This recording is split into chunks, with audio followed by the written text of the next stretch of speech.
Goeiemôre, 17 April 2026, lesing 128 van die Groot Johannes Evangelie boek 3.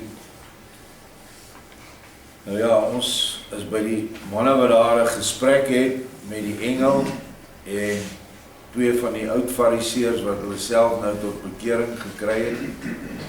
En ons lees dan nou verder uit die Groot Johannes Evangelie. Dit is die boek wat Johannes aan die einde gesê het: as ek julle alles moet vertel wat ek beleef het saam met Yeshua, dan sal die wêreldse mens nie die boeke kan vat nie. Dit is bietjie skeef vertaal, daar staan die wêreld sal die boeke nie kan bevat of vat nie. Dit is nie so nie. Dit is, hulle sal dit nie begryp nie. Maar nou het hy dit vir ons gegee, hierdie verborgde woorde. En ons lees hoofstuk 238, die rede vir die menswording van Yahweh, van die Vader. Toe Mattheal die antwoord in sy hart ontvang en vir die drie uitgespreek het, was hy self verbaas dat hy die waarheid oorpraat het deur die innerlike stem, wat hy vroeër nog nooit so duidelik ontvang het nie. Ons onthou nou, hy het sy hele lewensgeskiedenis vertel waar hy verval het onder die rowerbende. Maar Raphael sê vir Mattheal, dis die engel, sien jy nou hoe wakker die meester is, ook al slaap hy nou liggaamlik, en hoe jy nou die stem van die meester helder en duidelik in jou hart gehoor het, en die ook nog met jou mond hardop uitgespreek het. Kyk, op dieselfde wyse verneem ons ook die meester se woord, en wil lewendig en daadkragtig in ons, en wel ook so, dat ons dan een word met sy woord en wil. As ons dit egter is, dan word ons ook daardeur as sy woord en sy wil, 'n volbringde daad self. Dis woord, wil en daad in een vorm. Vriend Mattheal, verstaan jy dit nou heeltemal suiwer en helder? Mattheal sê, net sodra jy self so 'n rustige oortuiging voel, dat jy nou alles verstaan wat jy maar kan sien, kom daar skielik weer iets waaroor jy nog nooit gedroom het nie. Uit alles sien ek dat daar so 'n onmeetlike volheid en diepte lê in die goddelike wysheid, dat 'n gees dit nooit volledig sal kan verstaan nie. Ons sal daarom vir ewig altyd 'n oorvloed van nuwe dinge moet leer en verstaan. Maar dit is ook baie goed so. Ek sou dit glad nie aangenaam gevind het, as alles my nou net so duidelik sou wees, soos vir die meester self nie. As daar in die hele oneindigheid niks meer sou wees, wat ek nie sou ken nie, sou ek gou genoeg van die lewe gehad het. Maar nou is daar so oneindig baie diepsinnige en baie versluierde dinge, dat ons daarmee in ewigheid nie sal klaar kry nie. Ek moet nou openlik toegee, dat Elohim se saligheid, daarnaas en daarby seker nie benydenswaardig sou wees, as ons as sy skepsele en kinders, alles so duidelik sou kon insien soos hy self nie, en sy ewige en oneindige volmaakte wysheid, sou haar ontsettend verveel het, as hy haar maar net vir homself kon gebruik het, as hy haar maar net vir homself kon gebruik. Maar daarom vul hy, die Vader, die oneindige ruimte met tallose werke, wat sy eindelose wysheid en mag weergee. En hy skep denkende en ook baie wysheid begaafde wesens. Hierdie wesens wat altyd in 'n hoë mate onder die indruk is van die diepe wysheid en mag van Elohim, ondersoek en bewonder sonder ophou die goddelike wysheidsdiepte en mag van die een skepper, en kom by elke nuwe ontdekking weer heeltemal in die baan van die bewondering en aanbidding en intense liefde. Wel, dit alleen moet vir Elohim die ware saligheid wees. Vir hom as skepper en vader van engele, wêrelde, mense en kinders, moet dit die grootste geluksaligheid wees, om almal wat hom en sy woorde altyd beter wil leer ken en liefhet, ook altyd saliger te maak. En hier is die sleutel. Dit is mense wat hom altyd beter wil leer ken.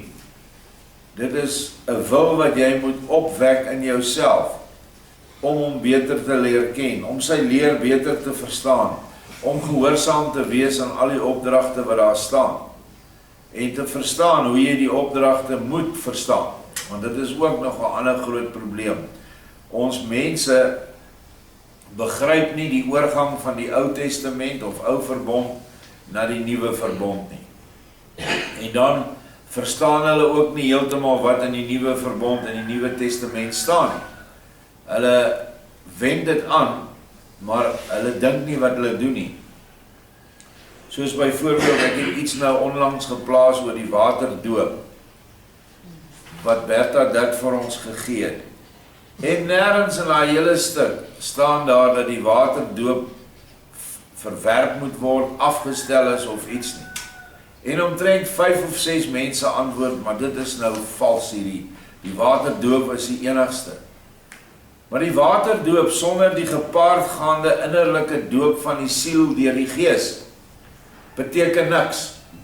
Jy kan jou 1000 keer in die Jordaan gaan doop. Maar as die Gees, as jy nie wil om die geestelike deel van Vader in jou in te kry nie, dan kan daai doop geen nut hê nie. So die gepaardgaande innerlike doop, dis die doop. Die uiterlike is net 'n teken waarmee jy hierdie innerlike doop bevestig. So die twee loop hand aan hand. En ek het baie sulke mense al gedoop, dan het hulle 'n wonderlike ervaring by die water. Iets vul hulle, hulle verander. En dan het jy ander mense wat jy doop, soos hy vandag was, deur die water gegaan, môre is hy nog dieselfde. Hy het geen benul van sonde nie, hy wil ook nie sy weë verander nie, en dan gaan hy maar aan.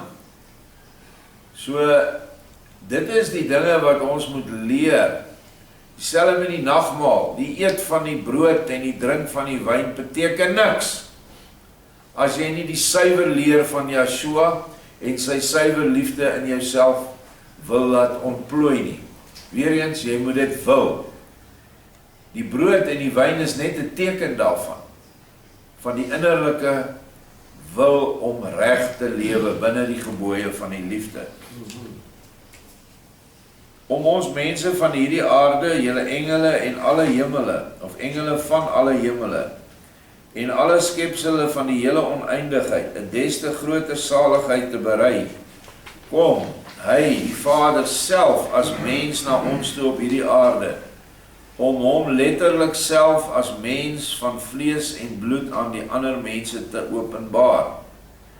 Vriend, skepsel of engel van ewigheid, of mens soos wat ek dit is, dit doen die meester nie alleen ter wille van ons nie, maar dit doen hy ook ter wille van homself, want hy sou in die loop van die tye van verveling vergaan het, as hy, dis die Vader met sy alwetendheid, self baie duidelik gewaar moes word, dat hy as in die hoogste graad as vormlose ewige of skoon volmaakte intelligensie, nooit deur sy skepsele gesien en nog minder aangespreek sou kan word nie, en daardeur ook onherkenbaar moes bly.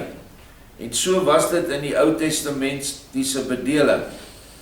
Vader was onsigbaar as 'n ewige energiebron of geesbron, waar hy 'n liggaam moes leen as hy met die volk wou praat. So het hy in verskeie forme gekom deur die 4000 jaar voor Yeshua. Hy het engel of mense se vorm gebruik. Ek kan nog onthou in die boek van die huishouding Abidam, en nog een keer, en in die tyd na die vloed het hy Abraham besoek in die liggaam van Melchisedek.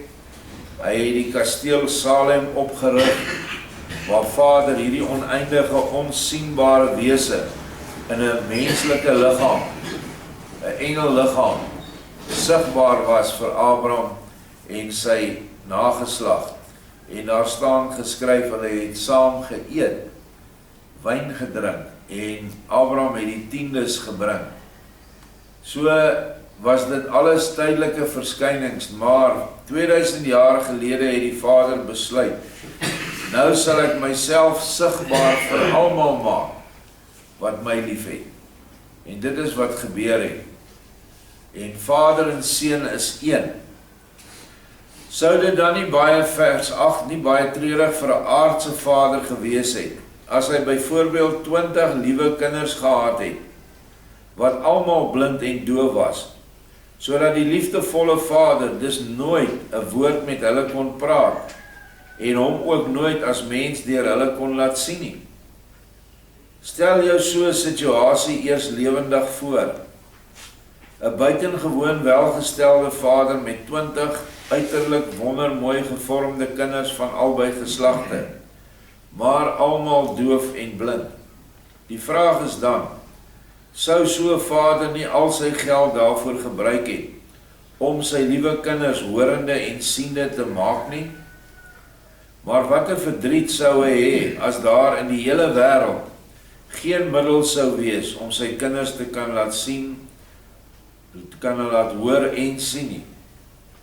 Wel, ons mense kan mekaar weliswaar hoor en sien, en belewe aan mekaar baie plesier hê. Wel selfs meer as noodsaaklik, sodat ons daardeur selfs die Skepper kan vergeet. Maar die heilige goeie Skepper, die alwyse Vader, moes die salige genoeg om deur sy kinders herken, gehoor en gesien te word, vir altyd geheel en al mis. Dit sou by 'n ewige Vader, vol van die grootste en suiwerste liefde vir sy kinders, tog nie kan wees nie. In hom, die Vader, leef sekerlik meer verlange om ons, sy kinders, deur sy uitverkiesing op die pyl te bring, dat ons volgens sy orde in staat kan wees om hom te sien, persoonlik lief te hê en vertroue te skenk, sonder dat dit ons bestaan sou skaad, as om ons as kinders te sien, wat nog geen begrip van die eintlike wese van die ewige Vader het nie. Ek dink daarom dat my veronderstelling nie te veel uit die lug gegryp is nie as ek sê, die Meester Yeshua het nie net vir ons nie, maar ook vir homself, vlees en bloed aangeneem, en hom ons so op die aarde na ons, sy natuurlike en nog erg onbeskaafde kinders begewe. Hy het dit wat hy nou doen, of wat hy wou doen, al eeue tevore gesien, en ons is nou getuies van die uitvoering van die ewige groot plan. Raphael, sê jy of ek nou goed of verkeerd geoordeel het?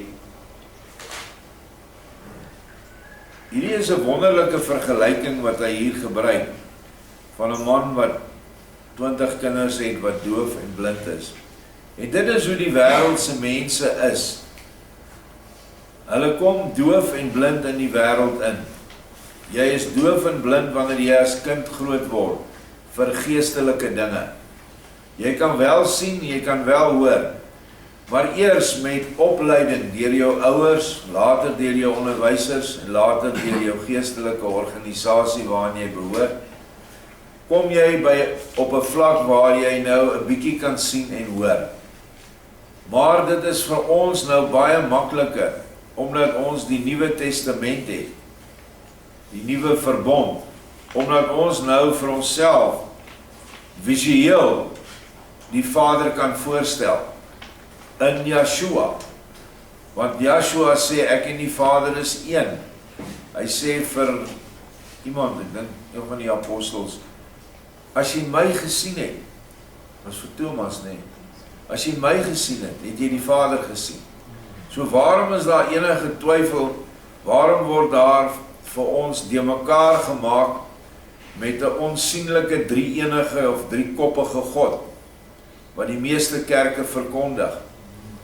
Daar is net een, nou gemanifesteer in Yeshua, Jesus Christus, die ou naam wat ons in die kerke geleer het, maar dieselfde wese, die wese wat vir ons gekruisig is, en wat vir ons opgestaan het uit die dood.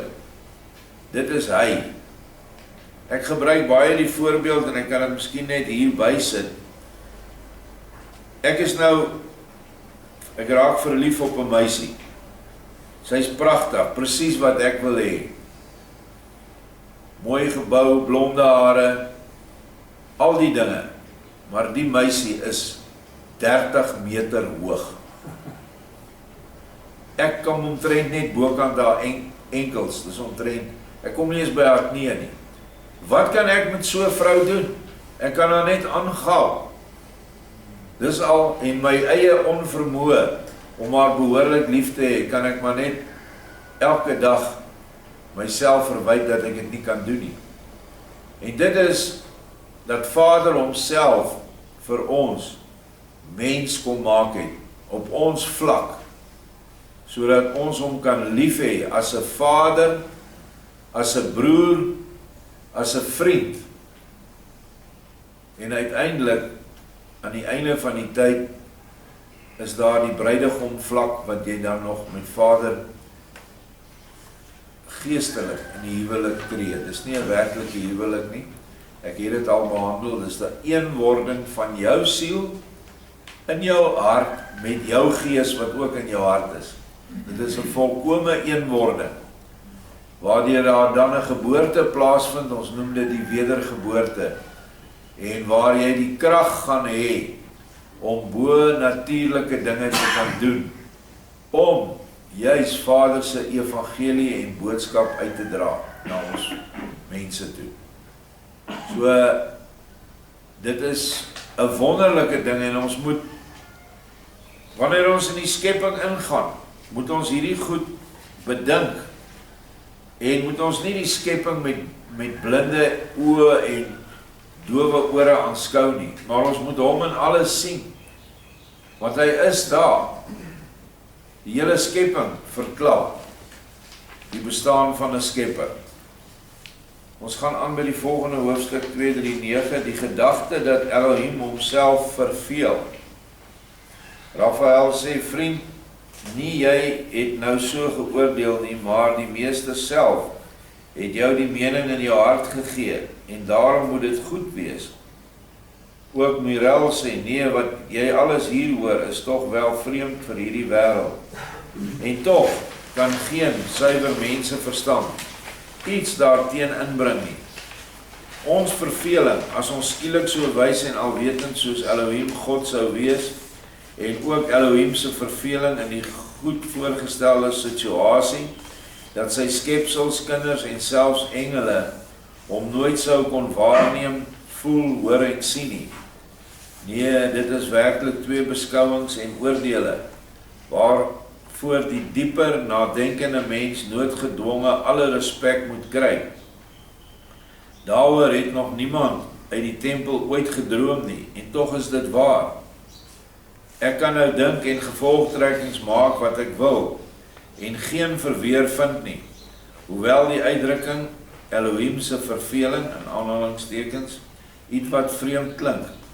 Maar van welke kant ek die uitdrukking nou ook beskou, dit bly waar, en volkome korrek.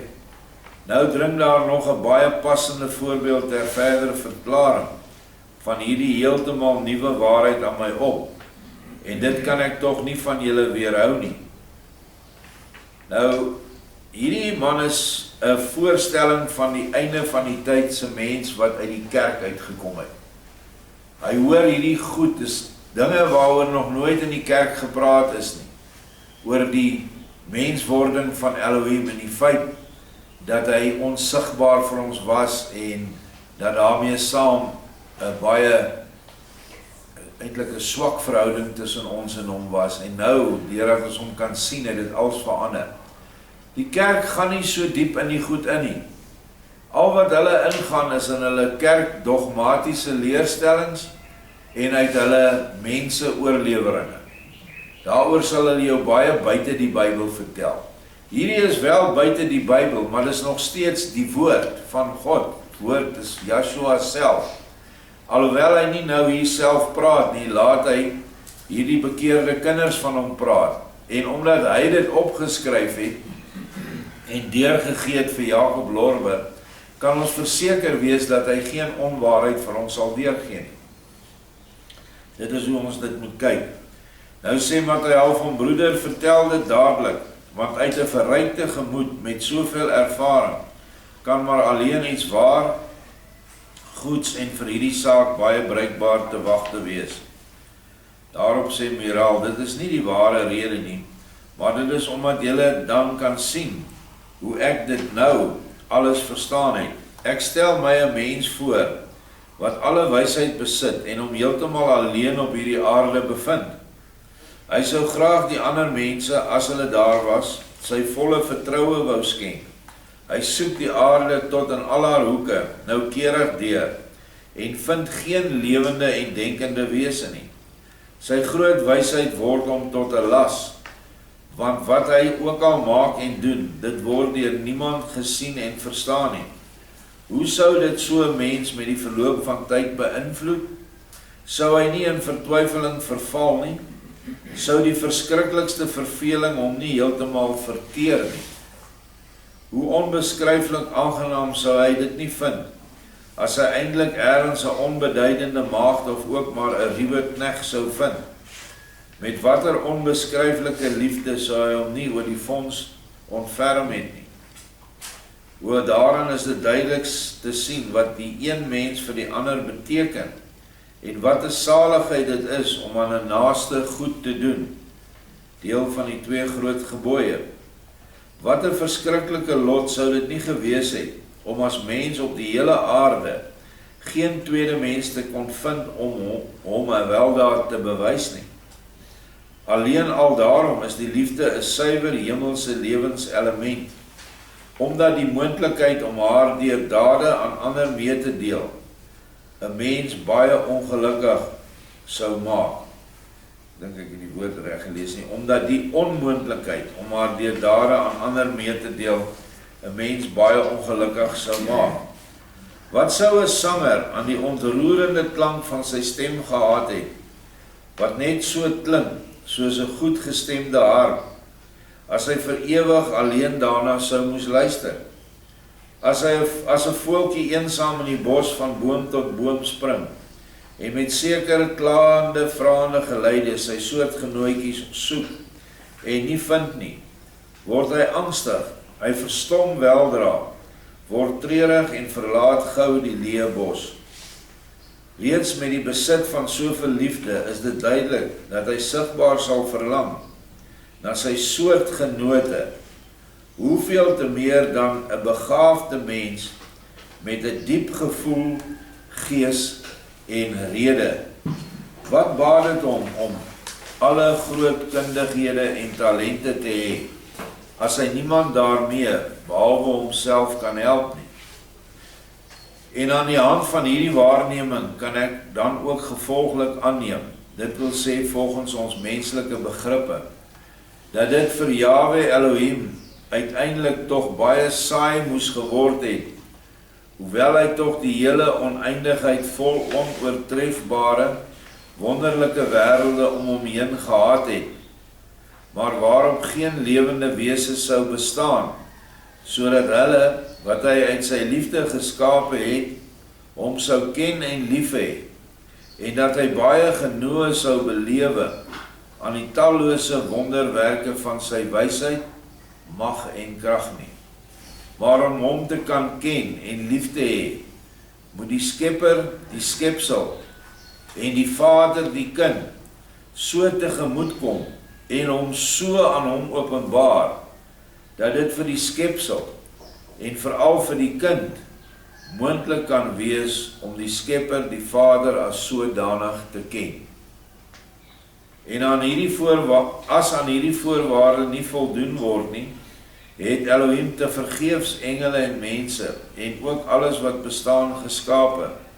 Hy sou dan sonder meer vir ewig alleen gebly het, en sy skepsele, hoe mooi ook al, sou net soveel van hom af geweet het, as wat die gras weet van die maaier wat dit afmaai en tot hooi laat opdroog. Elohim het homself egter altyd op die mees aangewese wyse, baie duidelik geopenbaar aan sy wesens, wat 'n ware lewensvryheid gesoek het, wat met alle rede en verstand begaaf was, en hy het hulle voorberei op hierdie eerste koms van hom. Met hierdie koms is ook al die beloftes egter nou vervul. Die skepsele sien hom soos wat hy is, verwysend na die naam Jahwe wat beteken ek is wat ek is, in vlees en bloed. Hy beweeg heeltemal as mens onder hulle rond en leer hulle soos 'n ewige Vader om hulle groot en ewige bestemming te ken. En dit is wat Joshua vir 3,5 jaar gedoen het, aktief opgetree het onder die volk en hulle van hom, hy het hom aan hulle bekend gestel. En ons het nou die voorreg om hierdie woorde wat daai tyd gespreek was, 2000 jaar gelede, is weer vir ons opgeroep, sodat ons dit ook nou kan lees. So is alles dus nou soos dit is, en het hang nou net van ons mense af om die aanbevole lewensmiddele baie nougeset te gebruik. En dan is die groot dubbele doel bereik, naamlik, die kind het sy ewige heilige Vader herken. Hy sien hom met liefdevolle oë aan en verheug hom buitengewoon oor hom. En die Vader verheug hom ook buitengewoon daaroor, dat hy nou nie meer alleen is nie, maar in die stralende midde van sy kinders, wat hom ken, loof en bo alles liefhet, en altyd opnuut sy wonderbare werke met verbasing aanskou, dit baie bewonder, en sy oneindige mag en wysheid prys, en sowel vir die Skepper, as vir die skepsel, moet dit 'n oorvloeiende bron van saligheid wees. Het ek nou sleg of goed geoordeel? Einde van die hoofstuk. Dit is ook goed wat 'n mens nooit aan gedink het of nooit geleer is nie, dat die Vader net so 'n groot begeerte na sy kinders gehad het, of na kinders gehad het, as wat die kind na die Vader het. Want hy het ook daai selfde liefde wat ons in ons het vir ons kinders. Waarvandaan kom dit? Dit kom van die ewige Vader af. En hoe sal ons tog ons kinders nie wil hê dat hulle ons moet sien nie? Hoe sal ons blinde en dowe kinders net wil hê? Dis tog onmoontlik. En so is hierdie voorbeeld wat ons nou hier lees, is 'n verryking vir ons gees.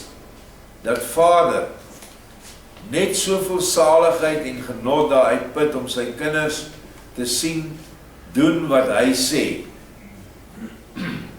Die ander kinders wat nie doen wat hy sê nie, vervul hom met baie hartseer.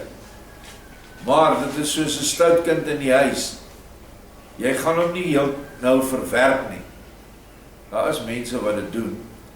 Maar jy gaan daai kind lei en kyk of hy gaan regkom. Dit is hoe dit op hierdie wêreld werk. Maar ons moet weet dat Vader het kinders en skepsels. Die engele is skepsels wat vir hom werk. Hulle is sy uitgevoerde gedagte. Maar die kinders wat na hierdie aarde toe gekom het, want dit is die enigste plek waar jy 'n leerskool van kindskap kan deurgaan in die hele groot oneindige heelal.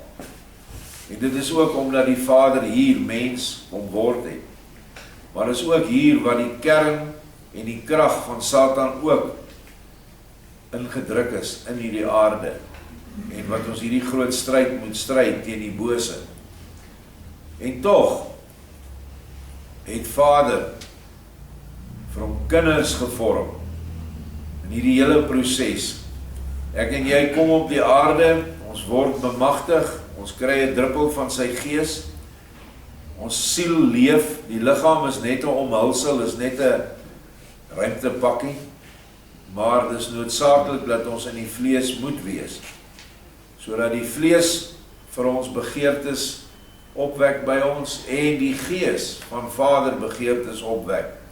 En die hele stryd op aarde vir jou en my, is om in hierdie tuin van Eden, hierdie innerlike tuin, hierdie hart van ons, te eet van die boom van die ewige lewe. en nie te eet van die boom van die kennis van goed en kwaad nie. Dit is die stryd. Selfe stryd wat Adam en Eva gehad het, het ons. Maar die beloning, as jy die stryd gewen het, dan kry jy daai boom, en is jy dan altyd in sy huis teenwoordig. Ons noem dit die nuwe Jerusalem in die hemele. En hy het nog ander dinge weggesit vir ons, en dat daar nou ook 'n nuwe Jerusalem op aarde opgerig gaan word, wat verbind is met die nuwe Jerusalem in die hemele. Maar dit gaan 'n 1000-jarige salige lewe wees, beginnende met 144.000 mense. En dan sal hulle aanwas tot die aarde weer vol mense is, maar dan sal die Satan nog altyd gebind wees. En dan bereik die Vader ook sy hoogste geluksaligheid, want hy is ook hier by ons. En ons sal met hom sien, en ons sal saam met hom, sal ons hierdie stad bedryf, wat een verbinding het met die stad in die hemele. Wat beteken, ons gaan verheerlikte liggame hê, as ons nou gekies word.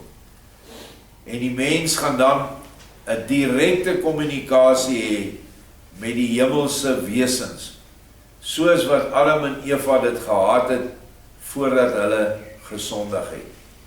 Die hele situasie word weer herstel. En dan ongelukkig aan die einde van die tyd, raak die mense weer boos. Hulle maak Satan los uit sy kettinge.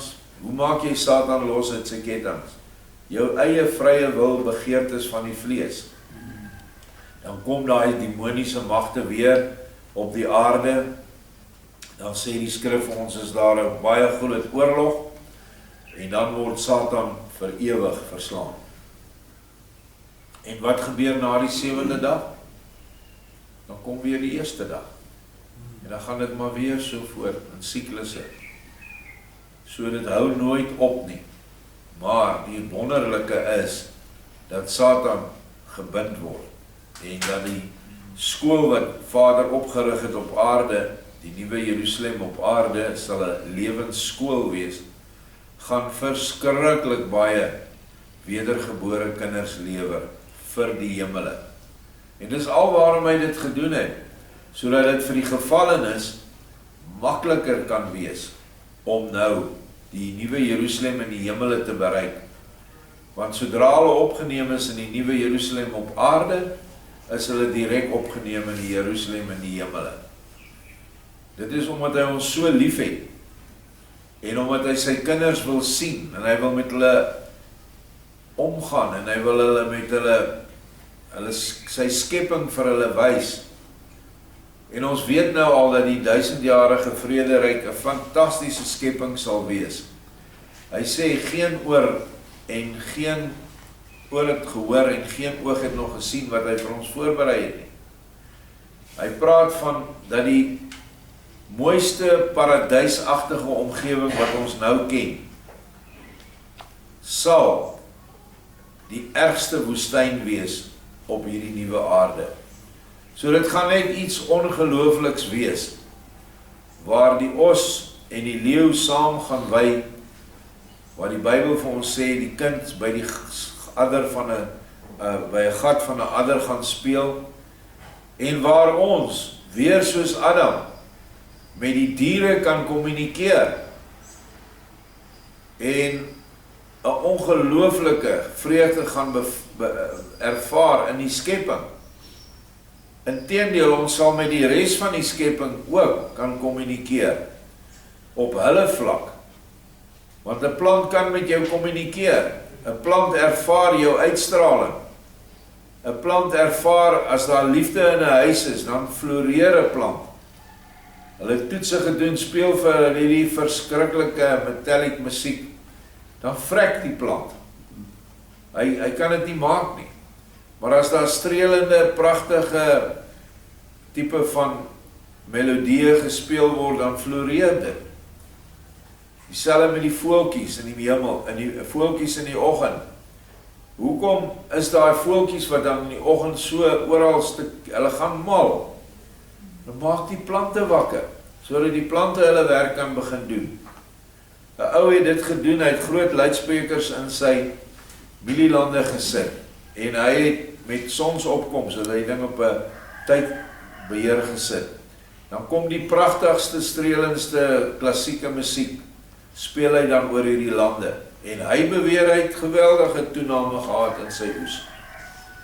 Maar al hierdie dinge lê vir ons voor, en dit kon nie gebeur as Vader hom nie in Yeshua mens gemaak het nie, vir ons 'n mens geword het nie. Dis ons grootste voorreg. Baie dankie.